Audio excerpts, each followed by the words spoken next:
Muhammad Arif Nuryanta resmi ditetapkan sebagai tersangka oleh Kejaksaan Agung.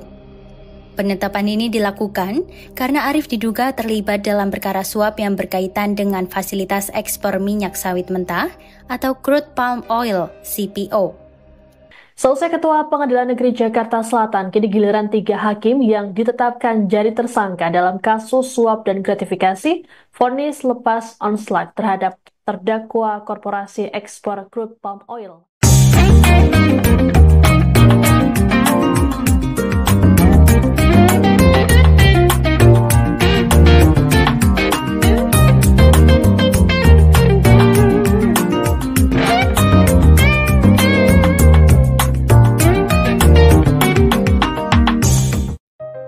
Korupsi di sektor peradilan Indonesia merupakan masalah yang telah lama mengakar dan menimbulkan keprihatinan mendalam. Praktik tercela ini tidak hanya merusak sendi-sendi keadilan, tetapi juga mengikis kepercayaan publik terhadap sistem hukum secara keseluruhan. Integritas lembaga peradilan adalah fondasi utama bagi tegaknya demokrasi dan terwujudnya masyarakat yang adil dan beradab. Namun berbagai kasus suap yang melibatkan aparat penegak hukum, khususnya hakim, menjadi indikasi kuat bahwa fondasi ini sedang mengalami erosi yang serius. Konsekuensi dari korupsi peradilan sangatlah luas, mulai dari hilangnya kepercayaan masyarakat terhadap hukum dan negara, hingga impunitas bagi pelaku kejahatan yang memiliki kekuasaan atau sumber daya finansial yang besar. Kasus terkini yang mencuat ke permukaan, yaitu dugaan suap senilai 60 miliar rupiah yang melibatkan Kepala Pengadilan Negeri Jakarta Selatan, menjadi contoh nyata betapa parahnya masalah ini dan mendesaknya kebutuhan untuk analisis mendalam serta tindakan korektif yang efektif. Kasus suap kepada hakim juga terjadi sebelumnya dalam waktu yang berdekatan, seperti yang melibatkan Hakim Erin Tuah Damanik, Mangapul, dan Heru Hanindyo yang mengadili perkara Ronald Tanur di Surabaya. Perspektif secara khusus akan mengupas kasus suap kepada 3 hakim di PN Jakarta Selatan, menganalisis keterkaitannya dengan prinsip-prinsip tata kelola pemerintahan yang baik, dan mengevaluasi dampaknya terhadap upaya pemberantasan korupsi di Indonesia.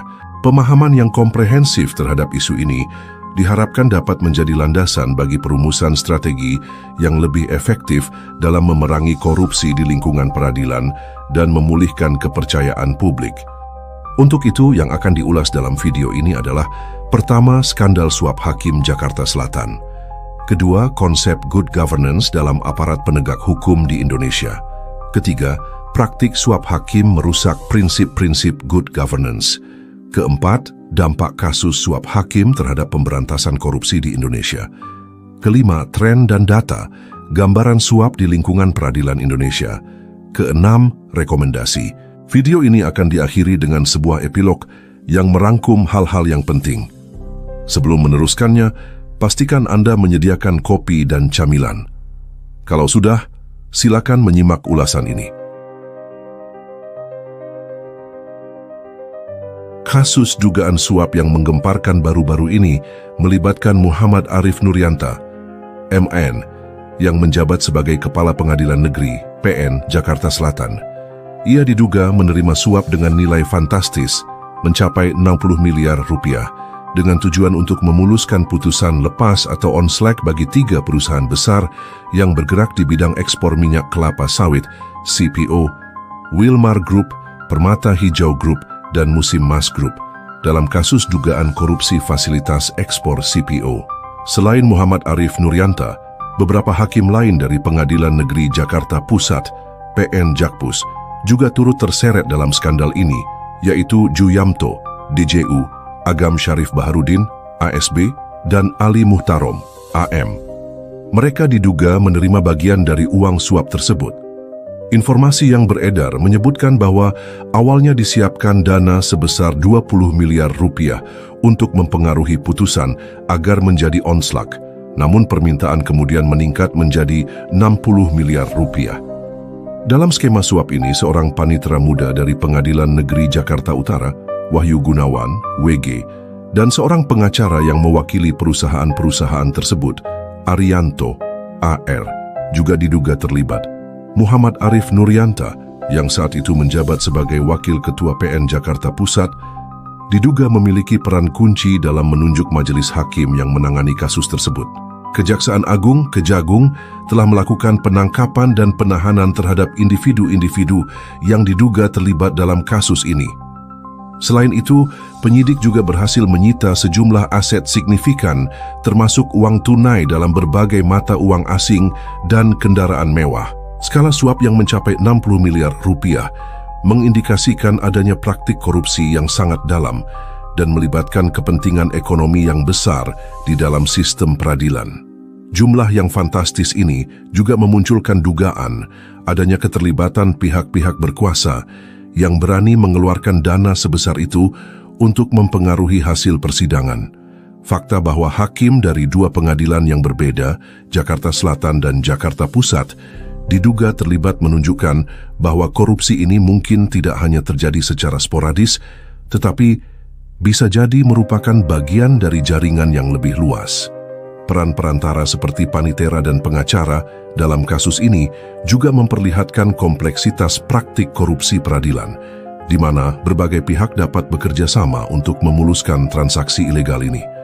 Terungkapnya kasus ini, yang berawal dari penanganan kasus lain di Surabaya, menggarisbawahi betapa pentingnya sinergi antar aparat penegak hukum dalam mengungkap praktik korupsi yang tersembunyi. Dalam konteks aparat penegak hukum di Indonesia, good governance atau tata kelola pemerintahan yang baik merujuk pada suatu sistem di mana lembaga-lembaga hukum beroperasi dengan menjunjung tinggi integritas, transparansi, akuntabilitas, efektivitas, dan kepatuhan terhadap supremasi hukum. Beberapa prinsip inti dari good governance yang relevan dengan peradilan meliputi transparansi, keterbukaan dalam proses peradilan, termasuk akses publik terhadap informasi mengenai jalannya persidangan dan putusan pengadilan, akuntabilitas, pertanggungjawaban hakim dan aparat pengadilan atas tindakan dan keputusan mereka, disertai dengan mekanisme pengawasan dan pemberian sanksi atas pelanggaran. Supremasi hukum, penerapan prinsip-prinsip hukum secara konsisten dan imparsial, memastikan bahwa semua orang sama di hadapan hukum dan keputusan didasarkan pada fakta dan hukum, bukan kepentingan pribadi atau pengaruh eksternal. Integritas, menjaga standar etika yang tinggi dan menolak segala bentuk korupsi. Efektivitas dan efisiensi, penyelenggaraan peradilan yang tepat waktu dan kompeten dalam memberikan keadilan. Partisipasi, meskipun tidak secara langsung dalam pengambilan keputusan yudisial, kepercayaan dan keyakinan publik terhadap keadilan bergantung pada persepsi tentang keadilan dan akses terhadap keadilan. Prinsip-prinsip ini saling terkait dan memperkuat satu sama lain. Ketiadaan salah satu prinsip akan melemahkan prinsip lainnya. Misalnya, kurangnya transparansi dapat menghambat akuntabilitas dan korupsi secara langsung melanggar integritas dan supremasi hukum. Di Indonesia, prinsip-prinsip good governance semakin diakui dan diatur dalam berbagai peraturan perundang-undangan, terutama setelah era reformasi. Hal ini memberikan landasan hukum untuk menuntut dan menegakkan tata kelola pemerintahan yang baik di lingkungan peradilan. Praktik suap di kalangan hakim memiliki dampak yang sangat merusak terhadap pilar-pilar good governance dalam sistem peradilan Indonesia, sebagaimana tercermin dalam kasus suap kepada para hakim itu. Suap secara inheren melibatkan kerahasiaan dan transaksi gelap, yang secara langsung bertentangan dengan prinsip transparansi dalam proses peradilan. Keputusan yang dipengaruhi oleh suap tidak didasarkan pada penalaran hukum yang terbuka untuk publik, melainkan pada kesepakatan tersembunyi. Kurangnya transparansi ini menimbulkan kecurigaan dan mengikis kepercayaan publik terhadap keadilan putusan. Praktik suap juga mengkompromikan akuntabilitas hakim dan aparat pengadilan yang terlibat. Ketika putusan dapat dibeli, mekanisme pengawasan dan akuntabilitas formal menjadi kurang efektif karena pelaku korupsi aktif berusaha menyembunyikan perbuatan mereka. Harapan akan keuntungan pribadi mengalahkan kewajiban untuk menegakkan hukum dan bertanggung jawab kepada publik. Sulitnya mendeteksi dan menuntut kasus suap hakim menyoroti tantangan dalam memastikan akuntabilitas di dalam sistem. Tindakan suap secara fundamental melanggar supremasi hukum. Suap memungkinkan putusan dipengaruhi oleh pembayaran haram, bukan oleh penerapan prinsip-prinsip hukum dan bukti secara objektif. Hal ini menciptakan sistem di mana keadilan tidak lagi buta, melainkan berpihak pada mereka yang mampu membayar, sehingga merusak prinsip persamaan di hadapan hukum. Ketika supremasi hukum dikompromikan oleh suap, seluruh sistem hukum kehilangan legitimasi dan kemampuannya untuk memastikan keadilan dan ketertiban dalam masyarakat. Suap jelas merupakan kebalikan dari integritas peradilan. Ini menunjukkan kegagalan etika yang mendalam dan pengkhianatan terhadap kepercayaan publik yang diberikan kepada hakim untuk bertindak secara imparsial dan jujur. Berulangnya kasus suap mengindikasikan perlunya penguatan pelatihan etika dan pengawasan di dalam lembaga peradilan. Suap juga dapat menyebabkan penundaan dan inefisiensi dalam proses peradilan karena pelaku korupsi memanipulasi sistem untuk keuntungan mereka. Kasus dapat diperpanjang, bukti diabaikan, dan putusan ditunda yang merusak penyampaian keadilan yang tepat waktu sehingga menghambat efektivitas dan efisiensi peradilan. Fokus bergeser dari penyelesaian kasus secara adil dan efisien menjadi memaksimalkan keuntungan ilegal. Terakhir, praktik suap yang merajalela mengikis kepercayaan publik terhadap sistem peradilan. Ketika publik percaya bahwa putusan pengadilan dapat dibeli, mereka kehilangan keyakinan pada kemampuan pengadilan untuk memberikan keadilan, yang mengarah pada ketidakpercayaan dan melemahnya kontrak sosial. Erosi kepercayaan ini dapat memiliki konsekuensi jangka panjang bagi stabilitas sosial dan legitimasi negara. Kasus-kasus suap hakim, seperti yang terjadi, memiliki dampak yang sangat luas terhadap upaya pemberantasan korupsi di Indonesia secara keseluruhan. Kasus-kasus profil tinggi ini, yang melibatkan jumlah uang yang signifikan dan tokoh-tokoh senior di peradilan, sangat merusak kepercayaan publik terhadap seluruh sistem peradilan. Hal ini dapat menyebabkan sinisme dan anggapan bahwa korupsi sudah menjadi endemik dan tidak mungkin dihentikan. Erosi kepercayaan ini dapat melemahkan legitimasi inisiatif anti korupsi dan mempersulit upaya untuk mendapatkan dukungan publik bagi reformasi. Korupsi peradilan juga dapat memberikan keberanian kepada pelaku korupsi lainnya, baik di dalam maupun di luar lembaga peradilan. Ketika mereka yang bertugas menegakkan hukum justru terlibat dalam korupsi, hal ini mengirimkan pesan bahwa impunitas mungkin terjadi bagi mereka yang memiliki sumber daya untuk membayar. Hal ini dapat menciptakan lingkaran setan di mana korupsi menjadi hal yang lumrah dan semakin sulit diberantas. Korupsi peradilan menimbulkan tantangan signifikan dalam membangun kerangka hukum yang bersih dan kredibel di negara ini. Hal ini melemahkan efektivitas undang-undang dan lembaga anti korupsi karena hakim yang korup mungkin enggan menghukum pejabat korup lainnya atau bahkan secara aktif melindungi mereka. Peradilan yang korup dapat menjadi penghalang utama bagi keberhasilan upaya pemberantasan korupsi, secara efektif melindungi pelaku kejahatan dari keadilan. Selain itu, korupsi peradilan berpotensi mendistorsi pembangunan ekonomi dan investasi. Ketika hasil hukum tidak dapat diprediksi karena adanya suap, hal ini menciptakan lingkungan bisnis yang tidak stabil dan tidak adil. Hal ini dapat menghambat investasi yang sah dan menghambat pertumbuhan ekonomi Indonesia. Analisis data dan laporan dari lembaga seperti Komisi Yudisial, Mahkamah Agung, dan Komisi Pemberantasan Korupsi memberikan gambaran tentang tren kasus suap di lingkungan peradilan Indonesia.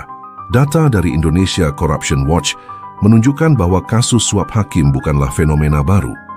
Dalam kurun waktu 2011 hingga Oktober 2024, Indonesia Corruption Watch mencatat sebanyak 30 hakim yang terlibat suap untuk mengatur vonis pidana.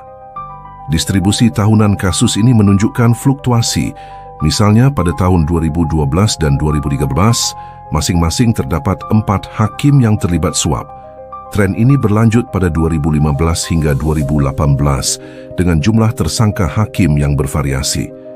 Pada tahun 2022 kembali mencuat 3 kasus hakim suap diikuti 1 kasus pada tahun 2023 dan 3 kasus yang diketahui hingga Oktober 2024. Komisi Yudisial memiliki peran dalam menerima dan menyelidiki laporan pelanggaran etik oleh hakim, termasuk yang terkait dengan suap. Komisi Yudisial mencatat adanya peningkatan jumlah laporan masyarakat yang diterima pada triwulan pertama tahun 2023 dibandingkan dengan periode yang sama tahun 2022. Mahkamah Agung juga memiliki mekanisme pelaporan dugaan pelanggaran di lingkungan peradilan dan menerbitkan laporan tahunan yang mungkin berisi data mengenai tindakan disiplin terhadap hakim. Namun perlu diakui adanya keterbatasan dalam data komprehensif yang tersedia mengenai suap hakim karena banyak kasus yang mungkin tidak terdeteksi atau tidak dilaporkan. Data dari Indonesia Corruption Watch secara jelas menunjukkan bahwa suap hakim bukanlah isu baru, melainkan masalah yang berulang di Indonesia selama lebih dari 1 dekade. Hal ini mengindikasikan bahwa meskipun berbagai upaya telah dilakukan, akar penyebab korupsi peradilan masih belum sepenuhnya teratasi. Fluktuasi jumlah kasus dari tahun ke tahun mungkin mencerminkan perubahan dalam upaya deteksi, tingkat pelaporan, atau bahkan tingkat prevalensi suap yang sebenarnya. Peningkatan laporan yang diterima oleh Komisi Yudisial bisa jadi menandakan peningkatan perilaku tidak etis hakim atau peningkatan kesediaan publik untuk melaporkan masalah tersebut. Penilaian Indonesia Corruption Watch bahwa kasus Ronald Tanur hanyalah puncak gunung es, menyoroti kemungkinan bahwa angka yang dilaporkan secara resmi, secara signifikan, meremehkan skala sebenarnya dari korupsi peradilan. Hal ini menggarisbawahi perlunya mekanisme yang lebih proaktif dan kuat untuk mendeteksi dan mencegah suap hakim. Untuk mengatasi masalah ini dan mewujudkan peradilan yang lebih adil dan transparan, beberapa rekomendasi dapat diajukan. Pertama, memperkuat mekanisme pengawasan. Meningkatkan kewenangan dan sumber daya Komisi Yudisial untuk melakukan pengawasan yang lebih efektif terhadap hakim. Memperkuat pengawasan internal di Mahkamah Agung dan meningkatkan kerjasama dengan Komisi Pemberantasan Korupsi dalam memberantas korupsi peradilan. Kedua, meningkatkan etika dan integritas hakim. Mengadakan pelatihan etika yang berkelanjutan dan komprehensif bagi hakim. Menerapkan kode etik yang lebih ketat dengan sanksi yang jelas dan tegas bagi pelanggaran. Mendorong budaya integritas di seluruh tingkatan peradilan. Ketiga, meningkatkan transparansi proses peradilan. Memperluas akses publik terhadap informasi pengadilan, termasuk jadwal sidang, dokumen perkara, dengan memperhatikan batasan kerahasiaan dan putusan pengadilan. Mempertimbangkan penggunaan teknologi untuk menyiarkan langsung persidangan jika sesuai dan menyediakan panduan yang lebih jelas mengenai proses pengambilan keputusan hakim. Keempat, memperkuat kerangka hukum. Meninjau dan merevisi undang-undang dan peraturan terkait untuk memperkuat ketentuan yang melarang dan menghukum korupsi di lingkungan peradilan. Memastikan bahwa hukuman bagi pelaku suap hakim cukup berat untuk memberikan efek jera. Kelima, meningkatkan kesejahteraan hakim. Mengevaluasi dan meningkatkan sistem remunerasi dan kesejahteraan hakim untuk mengurangi potensi godaan korupsi akibat tekanan ekonomi. Keenam, mendorong partisipasi dan pengawasan publik. Meningkatkan kesadaran dan partisipasi masyarakat dalam mengawasi kinerja lembaga peradilan. Memastikan adanya mekanisme yang aman dan efektif bagi masyarakat untuk melaporkan dugaan tindak korupsi di lingkungan peradilan. Upaya pemberantasan korupsi di lingkungan peradilan memerlukan pendekatan yang komprehensif dan melibatkan seluruh pemangku kepentingan. Dengan memperkuat pengawasan, meningkatkan etika, mendorong transparansi, dan memperkuat kerangka hukum, diharapkan kepercayaan publik terhadap peradilan Indonesia dapat dipulihkan dan supremasi hukum dapat ditegakkan secara lebih efektif. Analisis ini menegaskan bahwa korupsi di lingkungan peradilan Indonesia, seperti yang tercermin dalam kasus dugaan suap Kepala PN Jakarta Selatan, merupakan masalah serius yang memiliki dampak merusak terhadap prinsip-prinsip good governance dan upaya pemberantasan korupsi secara keseluruhan. Keterkaitan antara kedua kasus ini yang terungkap melalui penyelidikan yang saling bersinggungan, mengindikasikan adanya potensi masalah sistemik yang lebih luas dalam tubuh peradilan. Praktik suap secara langsung merusak transparansi, akuntabilitas, supremasi hukum, integritas, efektivitas, efisiensi, dan kepercayaan publik terhadap lembaga peradilan. Kasus-kasus ini tidak hanya mencoreng citra peradilan, tetapi juga melemahkan upaya pemberantasan korupsi di sektor lain dan berpotensi menghambat pembangunan ekonomi. Data dari Indonesia Corruption Watch menunjukkan bahwa suap hakim bukanlah fenomena baru, melainkan masalah yang persisten dan memerlukan perhatian serius. Bagaimana menurut Anda? Tulis komentar Anda di sini agar suara publik tentang reformasi peradilan di Indonesia dapat didorong. Sampai jumpa pada video selanjutnya.